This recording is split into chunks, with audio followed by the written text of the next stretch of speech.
নমস্কাৰ পৰ্বতজৰা মণ্ডল বিজেপিৰ পৰা আপোনালোকক আজি হাজৰ নমস্কাৰ জনাইছোঁ। আমি কিছুমান যোৱা পৰহি কিছুমান নিউজ চেনেল আৰু পেপাৰত ওলাইছিল ৰাজা কৰিম পৰ্বতজৰা মণ্ডলৰ সাধাৰণ সম্পাদক অশ্বত্থামা ৰাভা উপসভাপতি এনেধৰণৰ এটা নিউজ ওলাইছিল। কিন্তু ইহঁত যে বৰ্তমান কোনো পদবীত নাই সেই কথা আমি দৃষ্টিগোচৰ কৰিছোঁ। গতিকে ইহঁত কোনো পদবীত যে নাই তথাপি ইহঁতে এটা নিউজ চেনেল কি কৰি যে আমি উপসভাপতি আৰু সাধাৰণ সম্পাদক বুলি কোৱাটো কক্কাত মিছা। আমাৰ ইয়াত এটা কি আছে, আপোনালোকে প্লিজ আছে, আপোনালোকে চাব পাৰে। ইয়াত তেখেতসকলৰ এটা নামো নাই, মেম্বাৰো নহয় ইহঁতে। বৰ্তমান ৰাজা কৰিম মুছাহাৰী ছমাহমান আগতে আমি তাক একাহৰি কৰি থৈছোঁ আমাৰ মণ্ডলৰ তৰফৰ বিজেপিৰ পৰা। কাৰণ তাৰ বহুত কেলেংকাৰী আছে। প্ৰথম কেলেংকাৰী হৈছে তাৰ ঘৰত সদায় কাজিয়া লগায়। দ্বিতীয়টো হ'ল তাৰ নাৰীজনিত অলপ কেলেংকাৰী আছে। তৃতীয় হ'ল আমাৰ অংগনবাদী চাকৰি দিম বা চেল্ফ হেল্প গ্ৰুপক কিবা আঁচনি দিম আৰু বিভিন্ন মানুহক কিবা আঁচনি দিয়াৰ নামত ধন সংগ্ৰহ কৰা কেলেংকাৰী এটা আছে। তাৰোপৰি নিজৰ দলীয় কৰ্মীৰ পৰাও সি ধন লৈ এতিয়াও ঘূৰাই নিদিয়া তাৰ কেলেংকাৰী আছে। গতিকে ৰাজা কৰিমক আমি 6 মাহমান আগতে একাহৰীয়া ৰাখিছোঁ। এতিয়া কথা হ'ল অশ্বত্থামা ৰাভা আগতে ভাইচ প্ৰেচিডেণ্ট আছিলে, কিন্তু তাৰ কোনো কামেই নাই। এটা কামো সি মানে দলীয় কামত সি যোগদান কৰা নাই। গতিকে সি টকা নটকা একে কথা। নিৰূপণ ৰাভাতো 4 বছৰ আগতে নিজে ৰিজাইন দিছে, তাৰ ইয়াত মানে কোনো প্ৰশ্নই নাহে। গতিকে আমাৰ দৃষ্টিগোচৰ হোৱাৰ কাৰণে আমি আজি এই প্ৰেছ মিটটো দিছোঁ। আৰু অশ্বত্থামা ৰাভাই যিটো কৈছে ইভিকশ্যনৰ কথা কৈছে, তেখেত জানে নে নাজানে এই ইভিকশ্যনৰ ৰুলটো আইনটো কোনে বনাইছিল?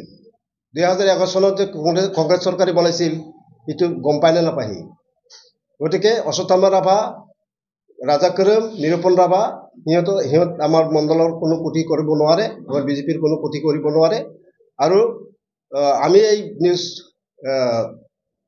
চেনেলৰ যোগেদি আমি তেখেতসকলক সকীয়াই দিছোঁ যাতে যে ভৱিষ্যতে আমাৰ বিজেপি হাৰা জিকা এইটো কথা যাতে যে সিহঁতৰ মুখত নোলায়।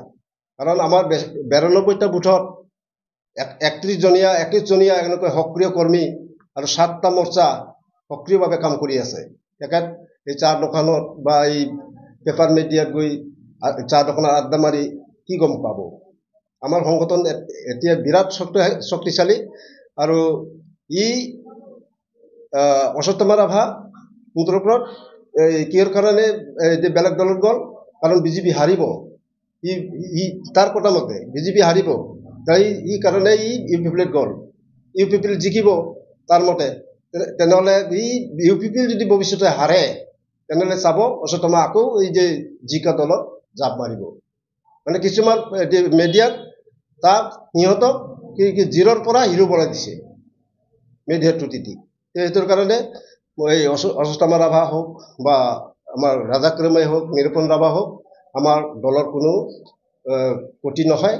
আমাৰ দলৰ কাৰণে সিহঁত গৈছে, এটা জাবৰৰ নিচিনা আছিল, এই জাবৰটো এতিয়া গুচি গ'ল, আঁতৰি গ'ল। বহিষ্কাৰ কোনো কৰা নাই। আমি সিহঁতৰ এক্টিভিটিছ বিলাক দেখি আমি একাহৰীকৈ ৰাখি দিছোঁ। কাৰণ বিজেপিত এইটো নচলে যে কিবা পদবী লৈ যে এই বহি থাকিব। চব কৰ্মীয়ে মুঠৰ ওপৰত সমান বিজেপিত। মানে অকমিলা মানুহক আমি কিয় ৰাখিম? সেইটোৰ কাৰণে আমি সিহঁতক একাহৰী কৰি ৰাখিছোঁ। আৰু সিহঁতৰ যিবিলাক মানে এক্টিভিটিছ সেইবিলাক বিসম্বাদ কৰা, কাক বা সমালোচনা কৰা, তাৰ বাদে একো নাই। কিন্তু বিজেপিত এইটো নচলে। কোনো পদবীত নাই বৰ্তমান। আপোনালোকে এইটো কপি ল'ব পাৰে এটা, এই যে আমাৰ এই যে যিটো এপ্ৰুভ কপিটো পেৰেণ্ট বডিৰ, এই পেৰেণ্ট বডিত সিহঁতে এটা পদো নাই আৰু কোনো মৰ্চাতো সিহঁত নাই। গতিকে সিহঁতে জেনেৰেল ছেক্ৰেটাৰী বা উপসভাপতি কোৱাটো কক্কাত মিছা। এইখিনি।